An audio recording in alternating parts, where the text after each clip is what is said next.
آج مورخہ 19 مئی سن 2022 بامقام دارالحکومت اسلامی جمہوریہ پاکستان اسلام آباد بوقت 10:06 پر جب میں سما ٹی وی کے توسط سے آپ سے مخاطب ہوں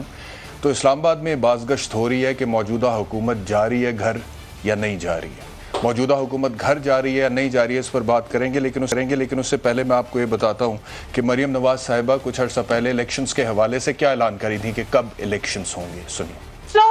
الیکشن تب ہوں گے جب انشاءاللہ تعالی ہمارا قائد نواز شریف لندن سے فیصلہ کرے گا۔ تو ایک طرف مریم نواز یہ کہہ رہی ہیں کہ جب ہمارا قائد نواز شریف لندن سے فیصلہ کرے گا تب الیکشنز ہوں گے، دوسری طرف عمران خان صاحب سڑکوں پر ہیں، جلسے پر جلسہ کر رہے ہیں، مقبول ہو رہے ہیں اور وہ کہتے ہیں کہ میری صرف ایک ڈیمانڈ ہے، فوری الیکشن کراؤ۔ مریم اورنگزیب نے آج الیکشنز کے حوالے سے کیا کہا، یہ بھی سنیں۔ الیکشن کرانے کا فیصلہ حکومت کا، اتحادیوں کا، پاکستان مسلم لیگ نون کا ہوگا، اور جب دل کرے گا تب الیکشن کرائیں گے۔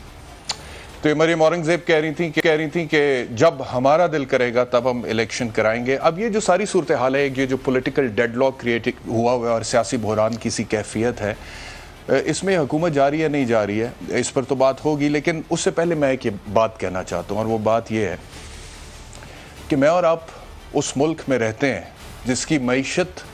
کی یہ حالت ہے کہ ہم مقروض ہے اور ہمارا موازنہ سری لنکا کے ساتھ ہو رہا ہے، اور سری لنکا وہ ملک ہے جس کے دارالحکومت کولمبو میں ایک بحری جہاز جس پر تیل کا کنٹینر لدا ہوا تھا وہ اسی طرح واپس چلا گیا کیونکہ سری لنکا کی حکومت کے پاس تیل کی ادائیگی کے پیسے نہیں تھے، اینڈ دے ڈیفالٹڈ، اور یہ کہا جا رہا ہے Pakistan is at the verge of a default. جب سری لنکا میں تیل کی ادائیگی کے پیسے بھی نہیں تھے تو اس کے بعد پھر اس کا نتیجہ کیا نکلا؟ اس کا نتیجہ یہ نکلا کہ پیٹرول پمپس بند، بجلی گھر بند، صنعت بند، دکانیں بند، انٹرنیٹ بند، موبائل بند، ریسٹورنٹس بند، اور نظام زندگی درہم برہم ہو گیا، اور اس کے بعد پھر ایک law and order situation create ہوگی۔ تو اس ملک کے ساتھ ہمارا موازنہ ہو رہا ہے۔ میں اور آپ اس ملک میں رہتے ہیں جس میں غربت ہے کیونکہ ہم مقروض ہے، اور غربت کی وجہ سے ہم یہاں پر بے روزگاری بھی بہت ہے، اور یہ حقیقت ہے، کوئی ڈھکی چھپی بات نہیں ہے کہ اس ملک میں غربت کی وجہ سے، غذائی قلت کی وجہ سے بچے موت کے منہ میں گئے ہیں۔ میں اور آپ اس ملک میں رہتے ہیں جہاں پر تعلیم کی یہ صورتحال ہے غریب ملک ہونے کی وجہ سے کہ پہلے بھی ہم کہتے تھے کہ 2.5 کروڑ بچہ سکولوں سے باہر ہے، آج بھی 2.5 کروڑ بچہ سکولوں سے باہر ہے۔ میں اور آپ اس ملک میں رہتے ہیں جس میں صحت کی یہ صورتحال ہے کہ ہر 1000 میں سے 56 بچہ پیدا ہوتے ساتھ ہی موت کے منہ میں چلا جاتا ہے، because Pakistan has one of the highest infant mortality rates in the world۔ میں اور آپ اس ملک میں رہتے ہیں جس میں واٹر کرائسس ہے، جس کی وجہ سے زراعت آلریڈی متاثر ہو چکی ہے، اور خدا نہ خواستہ زندگی بھی متاثر ہو سکتی ہے، کیونکہ اسی ملک میں ایسے مقام ہے جہاں پر ایک ہی تالاب سے انسان اور جانور پانی پیتے ہیں۔ میں اور آپ اس ملک میں رہتے ہیں جس کے اوپر کتابیں لکھی گئی ہیں گورننگ دی انگورنیبل۔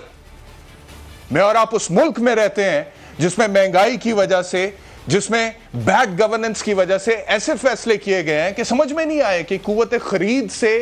بھی کم قیمت پر پیٹرول بیچا جا رہا ہے، پچھلی دور حکومت میں بھی، اس دور حکومت میں بھی۔ کس کو مورد الزام ٹھہرائیں؟ اور اپوزیشن میں جو بیٹھا ہوتا ہے اس کا موقف اس ٹائم بھی تنقید تھا، جو کہ تب کی اپوزیشن تھی، اور جو حکومت میں تھے وہ جسٹیفائی کر رہے تھے، اور اب کی جو اپوزیشن ہے وہ اس ٹائم کی حکومت تھی، اب وہ جسٹیفائی کر رہے ہیں، اب کی جو حکومت ہے وہ جسٹیفائی کر رہے ہیں اور دوسرے تنقید کر رہے ہیں۔ ہم اس ملک میں رہتے ہیں جس میں اب لوڈ شیڈنگ کا کرائسس بھی ہے، ہم اس ملک میں رہتے ہیں جس میں قانون کی بالادستی کا مسئلہ ہے، انصاف کا مسئلہ ہے، ہم اس ملک میں رہتے ہیں جس میں تھانوں میں رشوت چلتی ہے، میرٹ کا قتل ہوتا ہے، پٹوار خانے میں میرٹ کا قتل ہوتا ہے۔ ہم اس ملک میں رہتے ہیں جو کہ مسلم دنیا کی واحد نیوکلیر پاور ہے، اس وجہ سے بھارت کے آنکھ میں کھٹکتا ہے، دہشت گردوں کی آنکھ میں کھٹکتا ہے، اسرائیل امریکہ کی آنکھ میں کھٹکتا ہے۔ ایک بہانہ چاہیے انہیں ہمیں ایکسپلائٹ کرنے کا، اور چھوڑ دیں ابھی کرونا کو which is a natural calamity اور پوری دنیا اس کی زد میں۔ ہم اس ملک میں رہتے ہیں، ہمیں اپنی سچویشن کا اندازہ ہے، ہم کر کیا رہے ہیں، ہم اپنی سیاست کے لیے کیا کر رہے ہیں، ہم سیاست کے لیے ریاست کو قربان کر رہے ہیں۔ تو میں ایک ٹپیکل اینکر پلے کر سکتا تھا اور آپ کو کہتا کہ جی اس وقت اسلام آباد میں یہ خبر بازگشت کری ہے، حکومت جا رہی ہے نہیں جا رہی، میں آپ کو اندر کی خبر دیتا ہوں، but I'm not in a mood to do that. Because I just want to appeal to all the stakeholders in this country on behalf of the people of Pakistan, 22 crore لوگ کے خدا را اس ملک کو چلنے دیں۔ آپ کے جو بھی مسئلے ہیں، آپ کے جو بھی مسائل ہیں، بیٹھ جائیں، سب پاکستانی ہیں نا، کوئی اسرائیل سے تو نہیں آیا ہوا،